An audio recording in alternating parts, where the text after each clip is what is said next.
Hello नमस्कार दोस्तों, स्वागत है आप सभी का हमारे YouTube channel Sunday study point पे। आज का हमारा टॉपिक है एंटी यूनिट पेपर वन से क्वेश्चन लेकर आपके लिए आईसीटी सूचना और संचार प्रौद्योगिकी। वीडियो को अंत तक देखते रहिएगा। वीडियो पसंद आए वीडियो को लाइक कर दीजिए। चैनल पर नए हैं चैनल को सब्सक्राइब कर लीजिएगा, साथ में बेल आइकन को प्रेस कर लीजिए। तो चलिए आज के हमारे पहले प्रश्न पर चलते हैं हम। आज का हमारा पहला प्रश्न है, ईमेल को मेल बॉक्स द्वारा एक्सेस करने के लिए निम्नलिखित में से कौन उपयोगी है? POP3, IMAP, POP2, POP4। तो सही आंसर हमारा क्या होगा? ईमेल को मेल बॉक्स द्वारा एक्सेस करने के लिए निम्नलिखित में से कौन उपयोगी है? तो राइट आंसर हमारा ऑप्शन नंबर ए हो जाएगा, POP3 है। ऑप्शन नंबर ए हमारा सही आंसर रहेगा। चलिए अगला प्रश्न चलते हैं।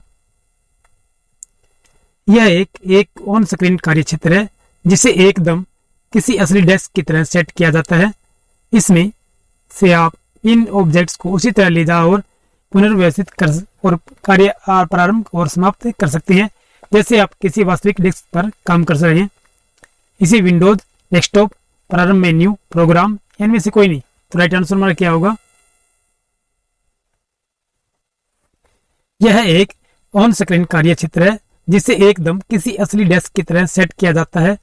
इसमें से आप इन ऑब्जेक्ट्स को उसी तरह ले जाओ और पुनर्व्यवस्थित कर और कार्य प्रारंभ और समाप्त कर सकते हैं जैसे आप किसी वास्तविक डेस्क पर काम कर रहे हैं। विंडोज, डेस्कटॉप, प्रारंभ मेन्यू, प्रोग्राम, इनमें से कोई नहीं। तो राइट आंसर हमारा ऑप्शन नंबर ए हो जाएगा।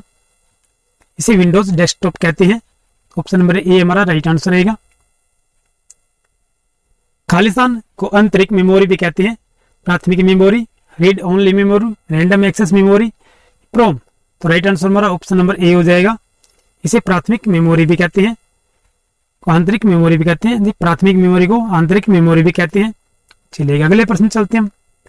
यह आपके कंप्यूटर के हार्ड डिस्क पर टुकड़ों में बटी हुई फाइलों और फोल्डर्स को इस प्रकार समेकित करता है जिससे प्रत्येक आइटम एक स्थान ले। जब आप इस उपकरण को चलाते हैं तो आपका सिस्टम आपकी फाइलों और फोल्डर्स तक अधिक प्रभावी ढंग से पहुंच सकता है और नई फाइलें और फोल्डर अधिक प्रभावी ढंग से सहेज सकता है। इसे disc defragmenter, disc cleanup, computer व्यवस्थापक या कोई भी नहीं। तो राइट आंसर हमारा ऑप्शन नंबर क्या होगा? ऑप्शन नंबर ए हो जाएगा हमारा। इसे डिस्क डिफ्रेगमेंट कहते हैं। चलिए अगले प्रश्न चलते हैं हम। एक व्यक्तिगत कंप्यूटर के जिस सर्किट बोर्ड पर बहुत सारे चिप्स लगे होते हैं उसे कहते हैं micro processor, system board, doctor board या मदरबोर्ड। एक व्यक्तिगत कंप्यूटर के जिस सर्किट बोर्ड पर बहुत सारे चिप्स लगे होते हैं उसे क्या कहते हैं? उसे मदरबोर्ड कहते हैं। ऑप्शन नंबर डी हमारा सही आंसर रहेगा। चलिए अगले प्रश्न चलते हैं हम। कंप्यूटर वायरस है। ये कंप्यूटर वायरस क्या है? हार्डवेयर, बैक्टीरिया, सॉफ्टवेयर या इनमें से कोई भी नहीं। कंप्यूटर वायरस क्या होते हैं? एक प्रकार के सॉफ्टवेयर होते हैं। ऑप्शन नंबर सी हमारा सही आंसर रहेगा। चलिए अगले प्रश्न चलते हैं हम। यूजर यह कैसे निर्धारित कर सकता है कि कंप्यूटर पर कौन से प्रोग्राम उपलब्ध हैं? हार्ड डिस्क की प्रॉपर्टीज चेक करके,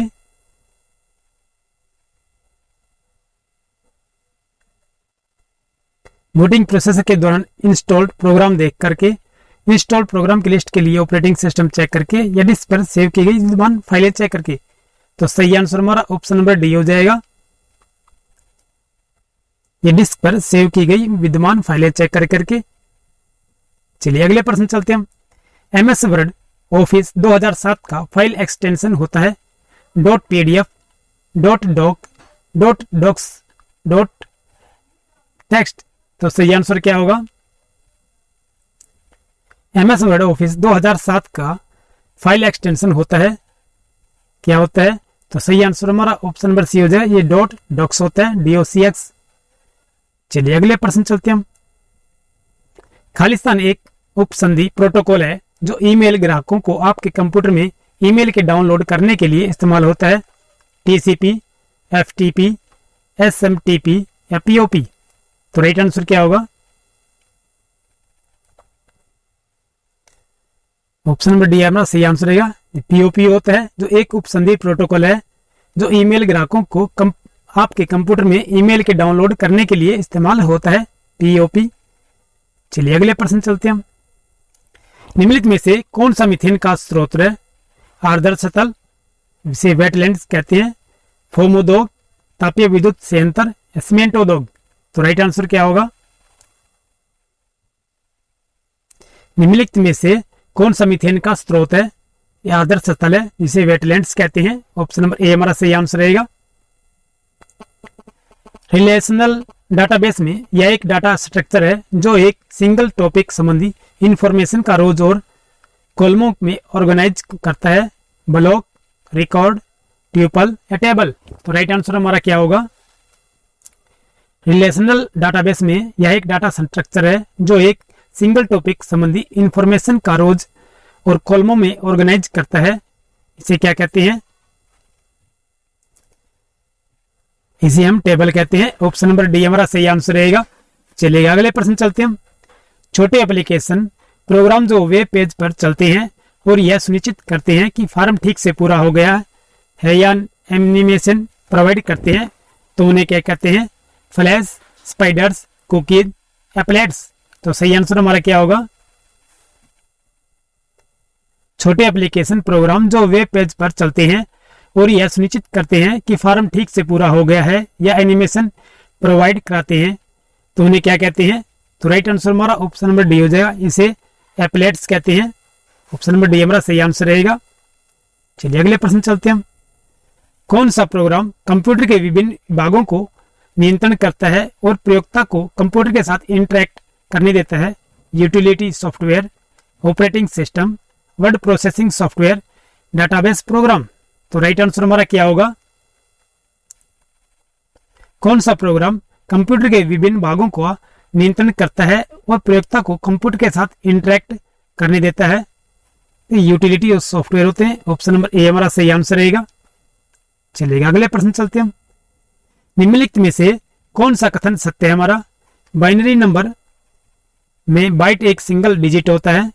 बिट डिजिटल नंबर्स के एक समूह को रिप्रेजेंट करता है। 8 डिजिट के बाइनरी नंबर का बाइट कहते हैं। 8 डिजिट के बाइनरी नंबर को बिट कहते हैं। तो सही आंसर हमारा क्या होगा? निम्नलिखित में से कौन सा कथन हमारा सत्य है? ऑप्शन नंबर क्या होगा? ये सी हमारा सही आ जाएगा। 8 डिजिट के बाइनरी नंबर को बाइट कहते हैं। ऑप्शन नंबर सी हमारा सही आंसर रहेगा। चलिए अगले प्रश्न चलते हैं हम। बड़े पैमाने पर भौगोलिक रूप से अलग अलग फैले हुए ऑफिस लैंड्स एक कोऑपरेट खालिस्तान के उपयोग से कनेक्ट किए जा सकते हैं। इसे कैन, लैन, डैन या वैन क्या कहते हैं? बड़े पैमाने पर भौगोलिक रूप से अलग अलग फैले हुए ऑफिस लैंड्स एक कोऑपरेट खालिस्तान के उपयोग से कनेक्ट किए जा सकते हैं। इसे क्या कहते हैं? इसे वैन कहते हैं। ऑप्शन नंबर ए हमारा सॉरी दोस्तों, ऑप्शन नंबर डी हमारा सही आंसर रहेगा। चलिएगा अगले प्रश्न चलते हैं हम। सेकेंडरी स्टोरेज मीडिया से हार्ड डिस्क में सॉफ्टवेयर प्रोग्रामों को कॉपी करने की प्रक्रिया को क्या कहते हैं? कॉन्फ़िगरेशन, डाउनलोड, स्टोरेज या अपलोड। तो सही आंसर हमारा क्या होगा? सेकेंडरी स्टोरेज मीडिया से हार्ड डिस्क में सॉफ्टवेयर प्रोग्रामों को कॉपी करने की प्रक्रिया को क्या कहते हैं? इसे स्टोरेज कहते हैं। ऑप्शन नंबर सी हमारा सही आंसर रहेगा। चलिए अगले प्रश्न चलते हैं हम। कंप्यूटर के कीबोर्ड पर प्रत्येक कैरेक्टर का ASCII मूल्यमान होता है, जिसका अर्थ होता है American stock code for information interchange, American standard code for information interchange, African standard code for information interchange, adaptable standard code for information interchange. तो सही आंसर हमारा क्या होगा? कंप्यूटर के कीबोर्ड पर प्रत्येक कैरेक्टर का ASCII मूल्यमान होता है, जिसका अर्थ क्या होता है? ऑप्शन नंबर बी हमारा सही आंसर रहेगा। American standard code for information interchange होता है ये। चलिए अगले प्रश्न चलते हैं हम। निम्नलिखित में से कौन सी प्रोग्रामिंग भाषा नहीं है? ये नहीं पूछा गया है। पास्कल, माइक्रोसॉफ्ट ऑफिस, जावा, C++। तो राइट आंसर हमारा ऑप्शन नंबर बी हो जाए। माइक्रोसॉफ्ट ऑफिस जो है ये हमारी भाषा नहीं है। चलिए अगले प्रश्न चलते हैं हम। कोई 3 अंक दशमलव संख्या का संग्रह स्टोर करने के लिए बिट्स दबाएं कि न्यूनतम संख्या किसके बराबर है? 3, 5, 8, 10। तो सही आंसर क्या होगा? कोई 3 अंक दशमलव संख्या का संग्रह स्टोर करने के लिए बिट्स बैंक की न्यूनतम संख्या किसके बराबर है? तो राइट आंसर हमारा ऑप्शन नंबर डी हो जाएगा, ये 10 के बराबर होती है। ऑप्शन नंबर डी हमारा सही आंसर रहेगा। इंटरनेट अन्वेषक किस प्रकार का है? प्रचालक पद्धति, कंपाइलर, ब्राउजर या आईपी पता एड्रेस? तो सही आंसर क्या होगा? इंटरनेट अन्वेषक किस प्रकार का है? ये ब्राउजर है। ऑप्शन नंबर सी हमारा सही आंसर रहेगा।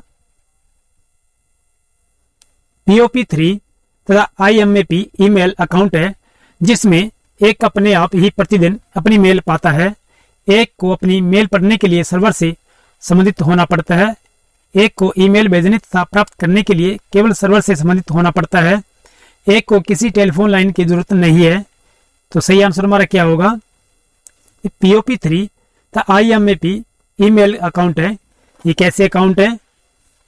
एक को ईमेल भेजने तथा प्राप्त करने के लिए केवल सर्वर से संबंधित होना पड़ता है। ऑप्शन नंबर सी हमारा सही आंसर रहेगा। चलिए अगले प्रश्न चलते हैं हम। मोबाइल फोन पर निम्नलिखित में से कौन सी प्रचालन पद्धति उपयोग की जाती है?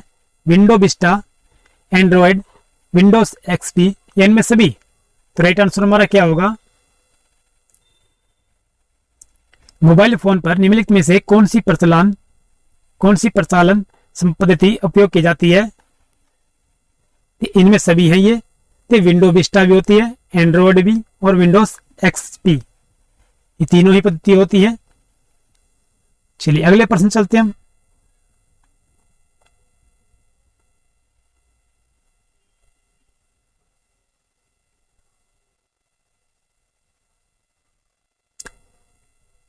यदि बेस x में x संख्या y निरूपित करता है तो निम्नलिखित में से कौन सा सबसे लघुत्तम है?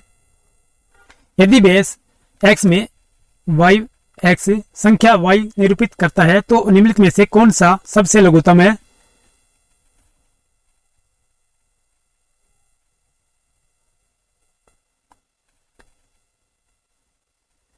A, B, C, D में से क्या होगा सही आंसर हमारा?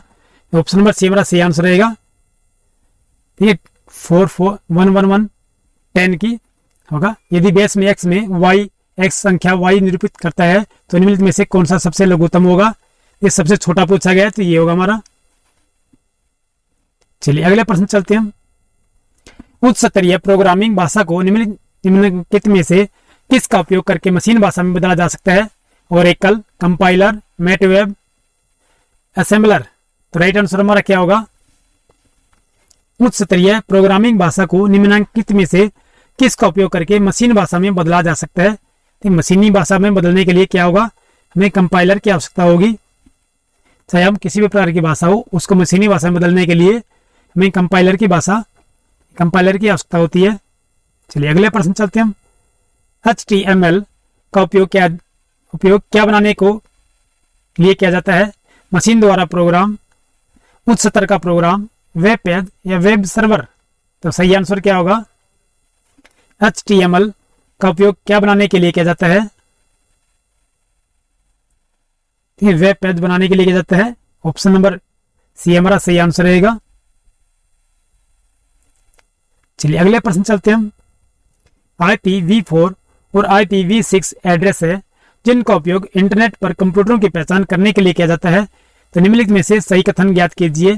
IPv4 के लिए अपेक्षित बिट्स की संख्या IPv6 एड्रेस के लिए अपेक्षित बिट्स की संख्या से ज्यादा है। IPv4 एड्रेस के लिए अपेक्षित बिट्स की संख्या IPv6 एड्रेस के लिए अपेक्षित बिट्स की संख्या के लिए कितनी है? IPv4 एड्रेस के लिए अपेक्षित बिट्स की संख्या IPv6 एड्रेस के लिए अपेक्षित बिट्स की संख्या से कम होती है। IPv4 एड्रेस के लिए अपेक्षित बिट्स 64 होते हैं। तो इसमें से राइट आंसर हमारा क्या होगा? IPv4 और IPv6 एड्रेस हैं जिनका उपयोग इंटरनेट पर कंप्यूटरों की पहचान करने के लिए किया जाता है।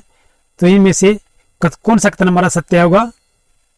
ये ऑप्शन नंबर सी हमारा कथन सत्य होगा हमारा। ये IPv4 जो है एड्रेस के लिए अपेक्षित बिट्स की संख्या IPv6 एड्रेस के लिए अपेक्षित बिट्स की संख्या से कम होती है। ऑप्शन नंबर सी हमारा सही आंसर रहेगा। चलिए अगले प्रश्न चलते हैं हम। एक अष्टकांक निकाय में निम्न चिन्ह होते हैं 0 से 7, 0 से 9, 0 से 9 AF, इनमें से कोई नहीं। तो राइट आंसर हमारा क्या होगा? एक अष्टकांक है, निकाय में निम्न चिन्ह होते हैं। कौन से चिन्ह होते हैं? ये 0 से 7 होते हैं। हमारे ऑप्शन नंबर ए हमारा सही आंसर रहेगा। चलिए अगला प्रश्न चलते हैं हम।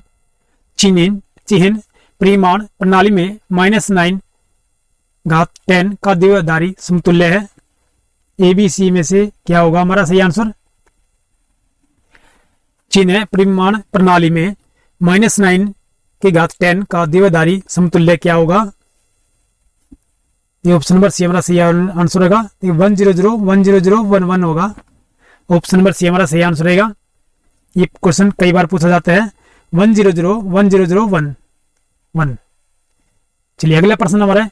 इंटरनेट की भाषा में DNS का अर्थ है dynamic name system, domain name system, distributed name system, या कोई भी नहीं। तो राइट आंसर हमारा क्या होगा?